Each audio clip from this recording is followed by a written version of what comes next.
네, 다음은 모자보건 사업 관련된 주요 지표를 알아야 되는데요. 우리가 이것을 알아야지 현 수준을 파악할 수가 있는 것이고, 현 수준을 파악해서 거기에 맞는 가장 필요한 그런 사업을 수행할 수 있게 됩니다. 그리고 이런 지표를 통해서 우리는 지금 이런데 다른 지역은 어떻지? 다른 나라는 어떻지? 지역 간, 나라 간 비교가 가능한 것이고요. 결국은 사업을 수행했을 때 수행 전후를 비교할 수 있게 되는 게 바로 이 지표를 통해서 비교할 수 있게 됩니다. 관련된 지표를 이제 하나씩 볼 건데요. 먼저 아이가 태어나서 1년까지를 우리 영유아 중에서도 영아라고 합니다. 이 영아가 사망했다라는 거, 전체 출생아 중에서 영아가 사망한 이 정도를 우리 영아 사망률이라고 하는데, 영아 사망률이라는 거는 결국은 건강에, 보건에 가장 취약한 집단이 많이 사망했다라는 거죠. 왜 사망했나? 에 영향을 미치는 것에 보건 환경도 있고요, 환경 위생도 있고요, 의료 수혜 정도도 있다라는 겁니다. 아이가 태어나서 건강하게 1년 동안 살아가기 위해서는 좋은 물, 좋은 우유, 이런 환경적으로 좋은 것들이 마련되어야 되는 것이고, 엄마가 잘 돌봐야 되는 것이고, 온도, 습도 이런 것들이 잘 준비가 되어 있어야 되는 겁니다. 그래서 이런 것들에 민감하게 반응을 파는 영아 사망률이라는 거는 국가의 보건 수준을 평가하기도 합니다. 그래서 그냥 아이가 사망했다가 아니라 이것은 그 나라의 보건 수준이 어떤가를 평가할 때 지표로 사용하기도 하고요. 국가의 수준을 볼 때 사용하기도 합니다.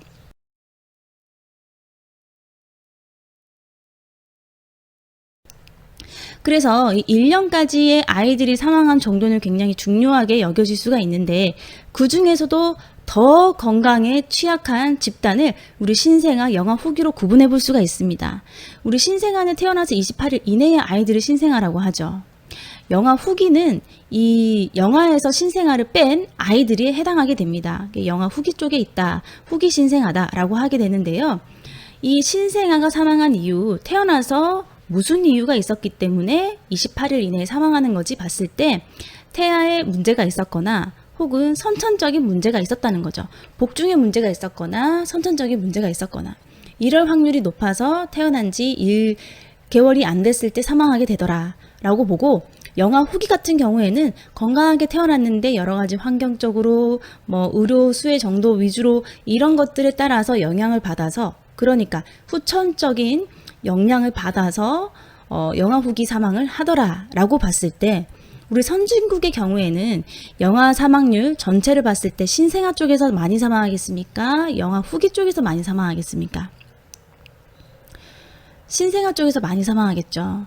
영아 후기는 보건 환경이라든지 환경 위생이라든지 의료 수혜 정도라든지 이런 것에 후천적으로 영향을 더 많이 받아서 사망하는 시기입니다. 그렇기 때문에 이거는 우리가 관리해 줄 수 있죠. 보건 사업 해줄 수 있죠. 그래서 바꿀 수 있는 거다, 그죠? 근데 신생아 쪽으로 태어나서 28일 이내에 사망하는 거는 우리가 어떻게 하기 어려운 선천적인 문제거나 혹은 산정 관리를 통해서 케어해 줄 수 있는 그러한 문제다라고 볼 수가 있겠습니다. 그래서 이런 것들이 어디 쪽에서 더 많이 사망했냐를 구분해야지 우리가 이 지역에서 어떤 사업을 할 것인가가 명확하게 목표가 세워지기 때문에 구분해 보는 겁니다. 신생아 사망률이라는 거는 전체 출생아 분의 특정 용도 출생아 분의 신생아 사망자 수가 되는 것이고요.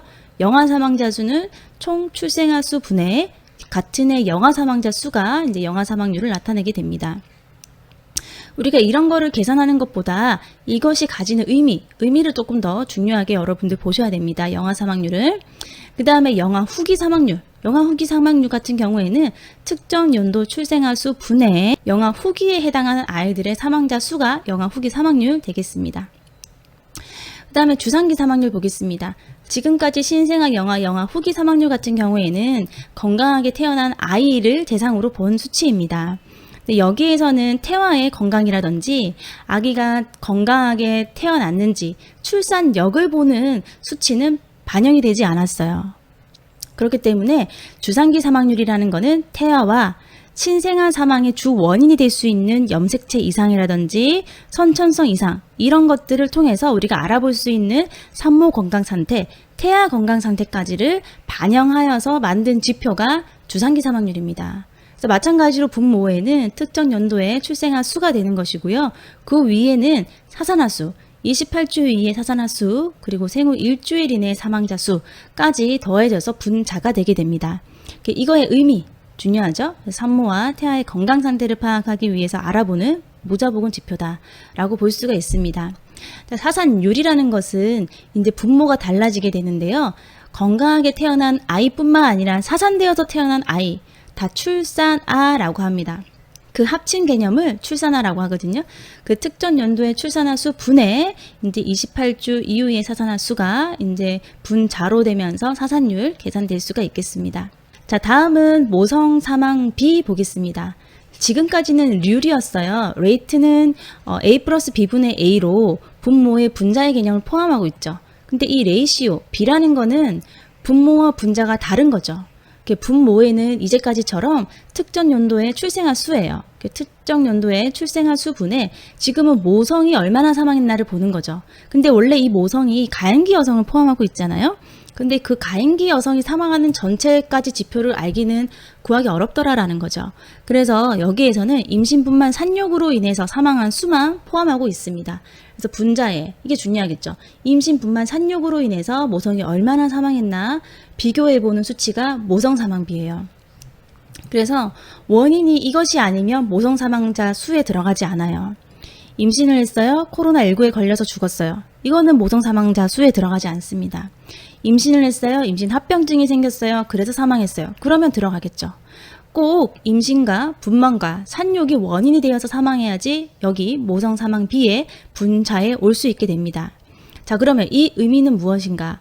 모성의 사망 정도를 파악하기 위해서 사용되는 대표 지표고요. 자, 이렇게 임신, 분만, 산욕으로 사망했다라는 거는 산정관리, 분만처치, 사후관리, 분만 장소를 나타내는 여러 가지 사회 경제적인 수준이 반영된 수치라는 겁니다. 우리가 임신, 분만, 산욕에 문제가 없으려면은 산정관리 잘 했겠죠. 분만 처치 잘 이루어졌겠죠. 분만 후에도 잘 관리되었겠죠. 그리고 분만 장소도 집이 아니라 대부분 병원에서였겠죠. 그래서 이런 것들이 잘 관리되었을 때 모성 사망자 수가 관리될 수 있는 겁니다. 그런 환경에 영향을 받는 모성 사망비의 의미 보시고 어떻게 계산하는지 보시면 되겠습니다. 분모에 뭐가 오고 분자에 뭐가 오는지 여러분들이 요거를 구분하시면 되는 거고요. 이제 모성 사망률이라는 거는 가임기 여성이 들어오게 됩니다. 전체 가임기 여성 분의 임신, 분만, 산욕으로 사망한 모성 사망자 수가 분자에 와서 이제 비교하게 되는 것이고요. 출산과 출생 관계없이 모든 가임기 여성을 모성 사망률의 지표로 사용했다라는 거 여기 있습니다. 가임기 여성이라는 거는 출산, 출생 이런 거 관계없이 그냥 가임기 여성이면은 모두 이제 여기 분모에 해당하게 되는 것이고요. 이런 가임기 여성을 포함하여서 모성 사망률을 측정한 지표다라고 볼 수가 있고 가임기 여성은 15세부터 49세까지입니다. 다음은 알파 인덱스가 있어요. 알파 인덱스 뭔가 이렇게 단어 자체가 굉장히 뭔가 중요해 보이죠? 19년도에 시험이 나온 적이 있습니다. 알파 인덱스라는 것은 전체 영아 사망자 수와 그 중에서 신생아가 얼마나 사망했는가를 비교하는 수치예요. 그래서 분모에는 신생아 사망자 수, 분자에는 영아 사망자 수예요. 그렇기 때문에 전체 영아 사망자 수에서 신생아 사망자 수가 많이 차지하면 차지할수록 그 값은 1에 근접하게 됩니다. 그래서 이 해석하는 게 중요해요. 그 값이 알파 인덱스 값이 1이라는 거, 1이라는 거는 결국은 신생아 쪽에서 많이 사망했다. 그렇기 때문에 그 나라의 보건 환경이라든지 이런 것에는 영향을 미치지 않은 거죠. 우리가 어쩔 수 없는 부분에 의해서 사망한 경우가 많다라는 겁니다. 그렇기 때문에 이런 것을 선진국이라고 하거든요. 그래서 이런 것을 지역의 건강 수준이 높다라고 해석을 할 수가 있습니다. 자, 반대로 1보다 크다라는 거는 결국은 신생아 쪽에서 사망한 수는 적고 영아 후기 쪽에서 사망한 경우가 많다라는 거기 때문에 그 지역의 건강 수준은 낮다라고 볼 수가 있는 것이고요. 영아 사망이 높기 때문에 예방 대책이 필요하다라고 볼 수가 있습니다. 이렇게 영아의 건강 수준과 국민 건강과 생활 수준, 문화 수준을 파악할 수 있는 척도로 사용이 되는 것이고 이런 것들이 영아 후기 사망하는 데 영향을 많이 미치더라는 거죠. 그렇기 때문에 신생아 사망과 영아 사망을 비교하여서 값이 1에 근접하다는 거가 어떤 의미를 가진 것인지 여러분들이 아시면 되겠습니다. 선진국일수록 1에 가깝다. 이것도 아셔야 됩니다.